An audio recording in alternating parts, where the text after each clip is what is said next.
everybody. And there it is. The yellow checker, Keith Rocco, becomes the winner. Obviously, the goal was to win races. Over the winter, me and Dan talked, and we took a turn in 180 degrees and tried something different and tried to better our program. The competition is second to none. Every year it seems like it gets fiercer and fiercer.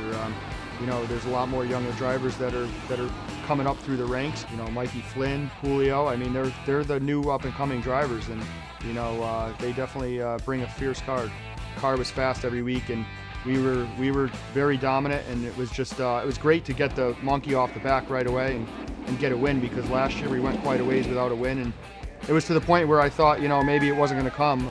Sometimes if you're going to make a change, you can't just make a little change. You can't do, for instance, change a spring or something small. Me and Dan are kind of the type of people that, go big or go home. So we just we went in a different direction. Steven Kopchak helped us out with this car a little bit. There was weeks we didn't know where the car even lived, if it was in Steven Kopchak's trailer or Brian Norman's trailer, or even here.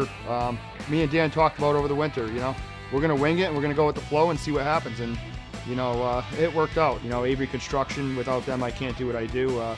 And they give me great equipment. They give me a truck, a trailer. They give us everything we need to go racing and contend for wins. Without them, Race Choice, Air Temp, Mechanical Services, Pettit Racing Engine, B&M Maintenance, Dell's Vinyl Siding, Ceravolo's Auto, Safco Foam, and just General Landscaping, Pettit for the horsepower, and B&M Maintenance, and my whole team. I know I'm forgetting somebody, but there's a long list of people that help us. We really built a notebook over the season, and we were able to figure out, cold nights, hot nights, exactly what we got to do with tires to nail it for the race. And, going into 2026, I plan on coming out of the box on a tear.